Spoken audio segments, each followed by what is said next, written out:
welcome to C-Suite After Dark. C-Suite Talks is a podcast, and we did C-Suite After Dark to talk about fun, edgy, sexy, and wild. We talk about everything. This is executive women letting loose, and just a very candid conversation about anything in business or in life. So I'm Diane Gubin. And I'm Beth Hilbing. We're co-CEOs of C-Suite. And this week we're talking to two of our favorite C-Suite executive members. We have Nina Morse, who's the Chief Executive Officer of Cova International. And we have Maria Malavanda, a partner with KOL Inc., angel investor, a C-Suite board member, and all-around star in LA professional community. So welcome. So let's go ahead and get started. And Diane, why don't you give us a topic to start? Yes. So today, the very first topic we talk about is our porn name. So what is your your porn name is the name of the street you live on and an interesting cross street. So I'll kick us off. Okay, so my porn name is Chloe Canyon, because Chloe was actually my dog, and I live off of Canyon Drive, so Chloe Canyon. And actually, I loved my porn name so much, I actually used it as a little sub-business when I was representing entertainment people, for different things. Well, that's interesting. So Chloe Canyon, actually, she has a great website, too. So mine's Slauson Marshallfield. I don't know if that excites sex. We should go with the name of your cats, Beth. Let's go for your cats. Oh yeah, Columbus. So Mr. Fuggles Columbus. That would be the other name. No, Columbus Magnum. We know where you've got your next career path. Oh, that's Maria. Maria, well, tell us what your name would be. Oh, Catalina Riviera. Oh, that's good. Ooh, I Right? like that. Catalina Riviera. Yeah. Catalina Riviera. I got to write that down. She took it to cross streets. So, Nina, what would yours be? You're in the OC. Wow, I don't Nina know. lives down with the Real Housewives of Orange County. And maybe Real Housewives, that's the fun name. But you're far from a housewife. That's the problem. You could be a real executive. Halcon Cordova. You better say that one again. You may need another job. Right. But Nina, Yeah, I didn't even think so. understand it. What was that name? Halcon Halcon? Cordova. Yeah, that's the Okay, what's your dog's name? Cat. I don't have a dog. No dog. No cat. Sorry, guys. Okay, no I wasn't worries. ready. Well, you didn't need a lot of prep on it. Need some prepping. I think it'd be kind of fun to start with bad bosses. So share some bad boss stories. Right. It doesn't have to be sexual in nature, just a bad boss. I've had so Well, many of them. That's why I started my own right? business. Where should we start? Right? Maria, go on. Give us your bad boss story. Oh, my last boss, maniacal. Oh my God. You walk into the room, literally, we would have meetings with the executive team, and he would tell you, I am the smartest one in this room. Verbatim. I'm the smartest one in this room, and I'm sorry, I don't understand your idea, or we don't need your idea, or, whatever. But he really, especially where women were concerned, he was very demoralizing and just didn't make you feel like you were bringing anything worthy to the table.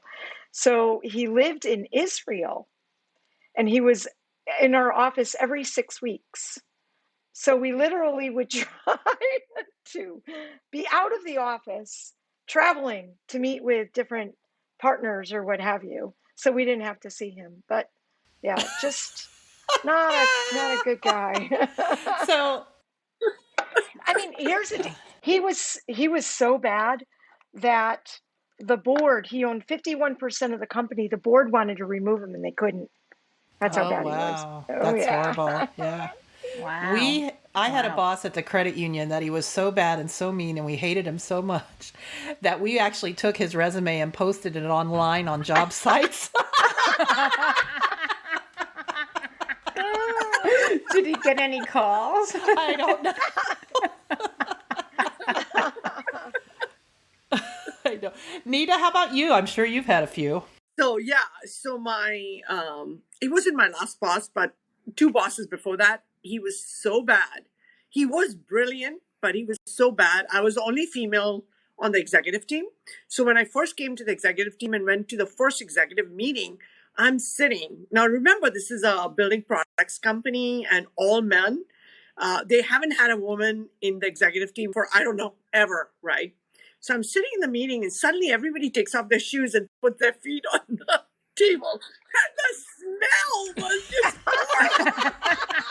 So I thought I was going to faint, So I got up and I said, okay, guys, I'm sorry, but if I'm going to come to these meetings, everybody has to have their feet off the table and in their shoes. Oh, yeah, that's pretty bad. That's pretty bad. How about you, Diane? What's your story? Oh my gosh. Well, with this one particular boss, there are so many stories. I actually had to think of one.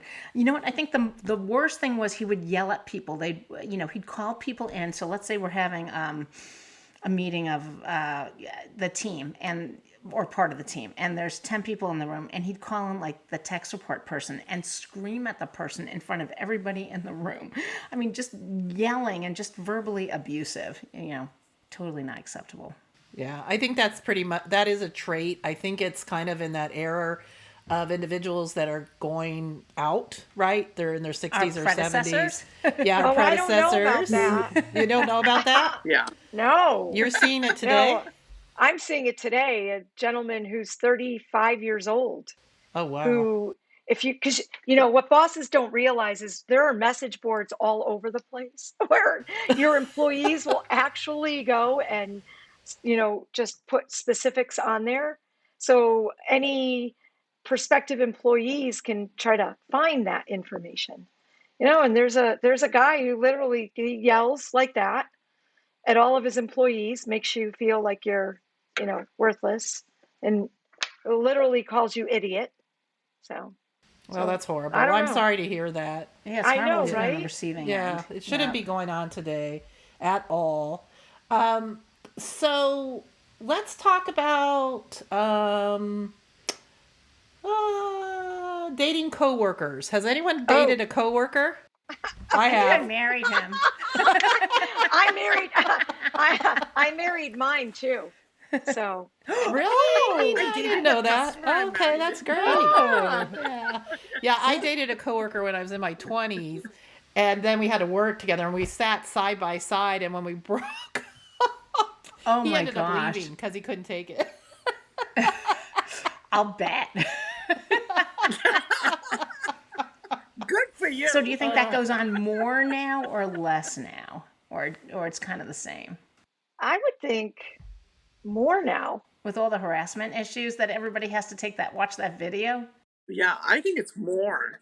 Yeah, but still, I think people are much more transparent than we ever were before.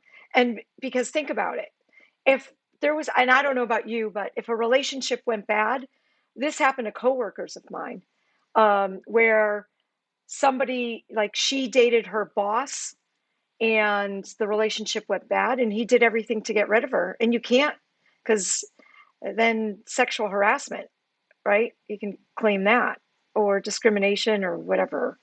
But yeah, I think more. I don't know. There was a story at some place that I've worked in the past, and both of the people were married. Then they started having an affair at work. Then they ended up divorced, and everybody was talking about it. Those poor people. Yeah, Doesn't really? anybody, it's like, don't shit where you eat, Yes, that expression, exactly. right? Isn't that why? Yeah. That's like there were That's two executives that got caught in the boardroom having sex. Both Yeah. were married to other people. Yeah, that happened. That was my client. What about all those cameras in the boardroom? Oh my Right? gosh. Oh yeah. And it was during business hours?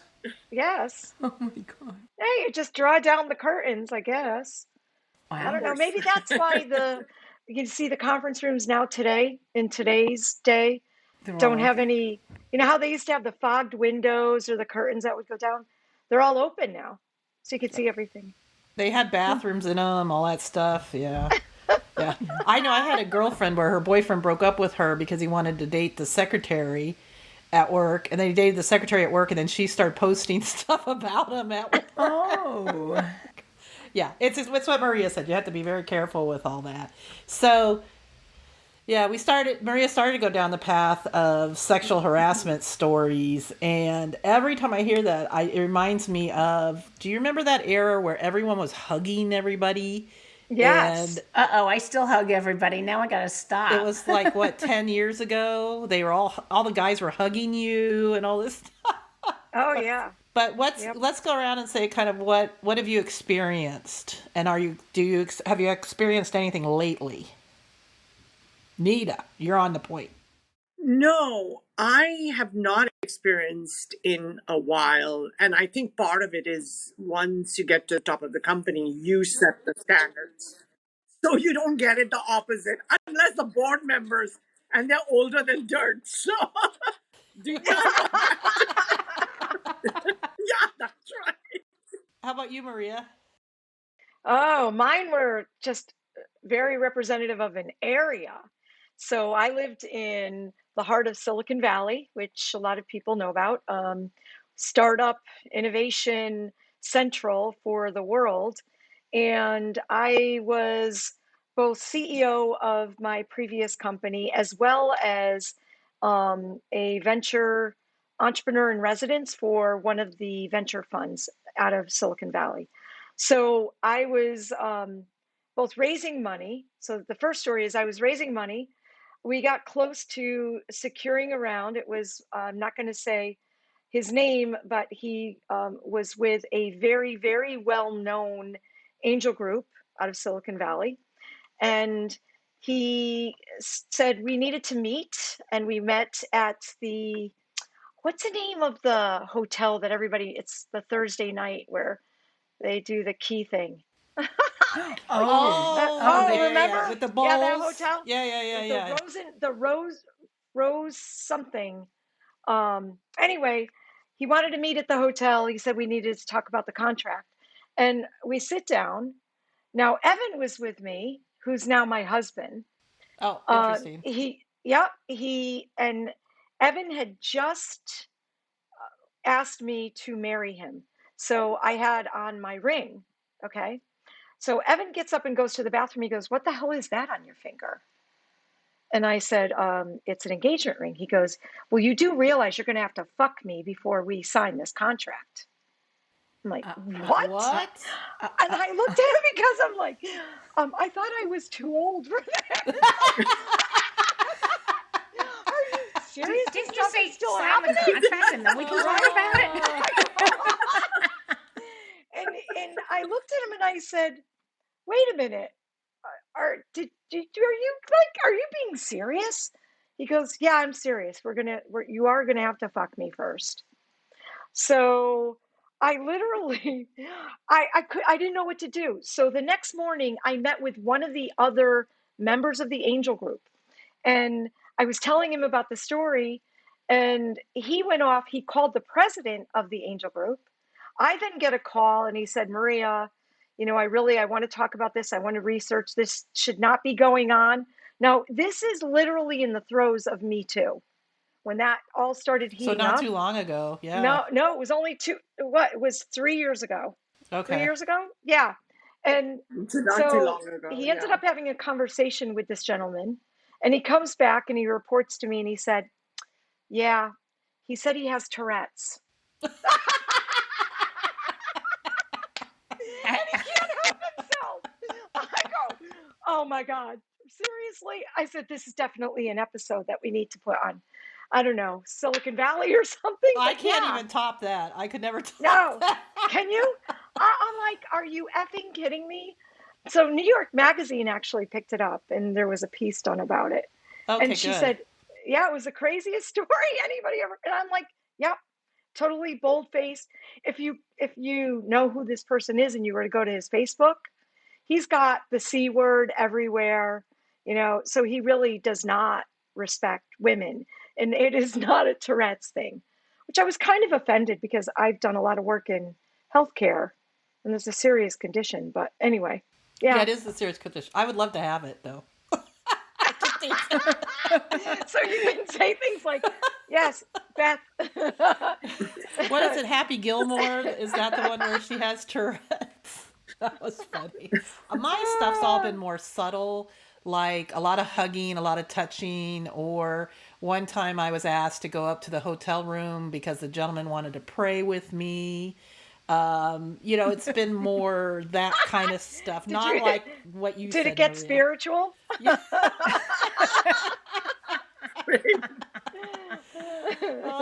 I've been told that I got the position because of my diversity, that kind of stuff, but I haven't had blatant sexual harassment. Diane, have you experienced that? Oh, not that long ago. Gosh, I hope he never listens to this. So anyway, I have Right? I have That's what I was somebody I know thinking, too. I know extremely well who I see multiple times a week who I train with, and he has definitely crossed the boundary. Besides being obsessed with me and showing me pictures of stuff I shouldn't Things. see, right? When it's ready to Really? go. Is it worth Besides looking that, at? and sending it to me, I'm like, my kids look at my phone. Could we take that picture off, please? And then when I did call him and I said, I'm the me in the Me Too movement, he had to actually look up what that was, and then he apologized. But then the next day, it was kind of like it never happened. Like he never looked it up. I'll just say that. Oh, wow. Although he's kind of gone a little bit back. So Yeah, it's interesting. funny. I think men love to put their private parts on. Yeah. Pictures. And women don't want to see it. They don't want to see God, it. no. No. It's like Ew. No. So I want to switch subjects since we're coming into the top of our time. off of private parts. What could be more interesting? What would be one beauty secret that you have found that you would like to share with our audience? What's something you do that you feel has helped you retain your youthful quality? Drink a lot of water. Diane and I have started taking liquid collagen and antioxidants. Except So I we'll keep see how forgetting that to take works, it. which is really good. It's supposed to be cumulative every 3 days. Anything you guys want to share? Anything, Nita, you want to share? No, just I think it's about taking care of your skin. Just don't ever sleep with makeup. Yeah, clean Make sure makeup. you're wearing makeup, Clean which makeup. is really good for your skin. Yeah, drink a lot of water. And really, it's funny. People don't realize, but the water actually is a big part of it. I think that's very important. And drinking a lot of water. I Right? do agree. Yeah. Yeah, I don't use soap on my face. I just water. That's it. Never. I used to use alcohol. No, never. Yeah, never. That is true, Diane. Really? Never. It's so funny. Because Wine, On your face. whiskey, beer, what alcohol? so if you know anything about especially Mediterranean women, where we, the T-zone, you get the oil, and it was bad when I was younger. And interestingly enough, I never had acne. It was like I felt like the oil was just pouring off my skin. So I wanted it to feel clean and fresh. So I would use alcohol. Yeah. Yeah. I mean, no, that's good. Yeah. I was I don't know. very blessed. I never had a huge issue. I think it's the English side of my body, my grandma, mom's side, but yeah, it's a hard struggle for sure. So Yeah. anyways, so anyone got any special restaurant plans or anything you're doing with your mask on or off? I do. Yes, I'm in New York City. Oh, yes. Yeah. Maria, So I'm in New Maria's York on a City. journey. And I have had this Yeah. argument. I currently live in Los Angeles, and I have an argument whenever we go out and try to find a new pizza place. I'm so disappointed. So tonight I am going to go to one of the top restaurants that are known for their pizza here in New York City. I'm so excited. Are you going to share the name? Do you know the Tavola. name? Yeah, Tavola. Tavola. Yep. Okay. Yeah. Yep. Okay. Yep. Okay. All right. That sounds good. Yay! Yeah. Yeah, their pizzas are good. Oh, good. That sounds really good. Yeah. When are you leaving for Italy? Oh, October 8th. So for the listeners out there, Maria got engaged 3 years ago, just got married, and then COVID hit. So she didn't get to go on her honeymoon. And so now she's going to go for a month to Italy on her honeymoon, which is fabulous. Yay! Something very And positive, for sure. yes, For sure. I'll definitely make sure I bring back wine for everybody. Exactly. Well, today we want to thank Maria and Nita for joining us. Diane and I do, Yeah. and we really appreciate it. Our first episode of C-Suite After Darks, and I hope that everyone enjoyed it. And I'll let Diane bring us home. Yeah, so thank you to our C-Suite sponsors, Google, IT solutions provider Converge Technology, the law firm of Manette, employee benefits provider Woodruff Sawyer, and my firm, Executive Search and IT Consulting, Amplify Professional Services. Thank you for listening.